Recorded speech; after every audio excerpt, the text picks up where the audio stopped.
कल्पना करो एक शांत गांव की, जहां सुबह की सुनहरी धूप फैली है और हवा में ताजी मिट्टी और मेहनत की खुशबू है।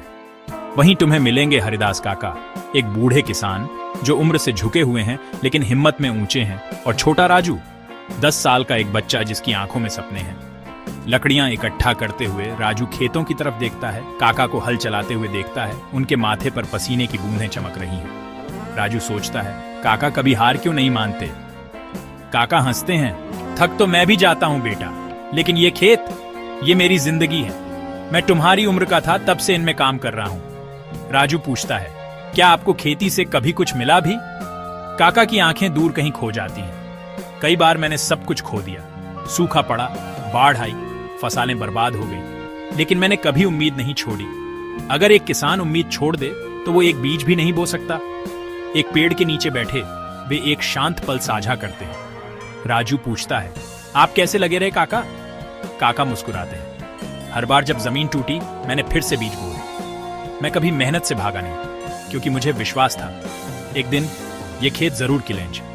राजू का चेहरा चमक उठता है, मैं भी खूब मेहनत करूंगा काका, लेकिन मैं पढ़ाई भी करना चाहता हूं। काका की आंखों में गर्व चमकता है। शाबाश बेटा, खेतों को हल की जरूरत होती है, लेकिन हमारे देश को पढ़े लिखे किसानों की जरूरत है। तुम पढ़ाई करो, मैं तुम्हें अपनी कहानियां सुनाता रहूंगा। जैसे जैसे सूरज ढलता है, राजू खिड़की पर बैठकर पढ़ता है और काका अपने खेत की देखभाल करते हैं। एक किसान का संघर्ष सिर्फ खेतों में नहीं होता, वह हर दिल में उम्मीद बोता है। और राजू, वह उसी उम्मीद की नई फसल है। कभी हार मत मानो, क्योंकि जिंदगी की असली फसल मेहनत और उम्मीद से उगती है।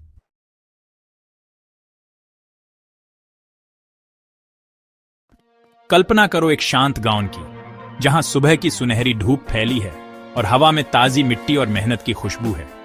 वहीं तुम्हें मिलेंगे हरिदास काका, एक बूढ़े किसान जो उम्र से झुके हुए हैं लेकिन हिम्मत में ऊंचे हैं, और छोटा राजू, 10 साल का एक बच्चा जिसकी आंखों में सपने हैं। लकड़ियां इकट्ठा करते हुए राजू खेतों की तरफ देखता है, काका को हल चलाते हुए देखता है। उनके माथे पर पसीने की बूंदें चमक रही हैं। राजू सोचता है, काका कभी हार क्यों नहीं मानते।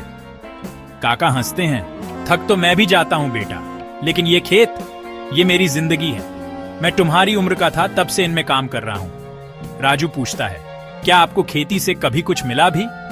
काका की आंखें दूर कहीं खो जाती हैं। कई बार मैंने सब कुछ खो दिया, सूखा पड़ा, बाढ़ आई, फसलें बर्बाद हो गई, लेकिन मैंने कभी उम्मीद नहीं छोड़ी। अगर एक किसान उम्मीद छोड़ दे तो वो एक बीज भी नहीं बो सकता।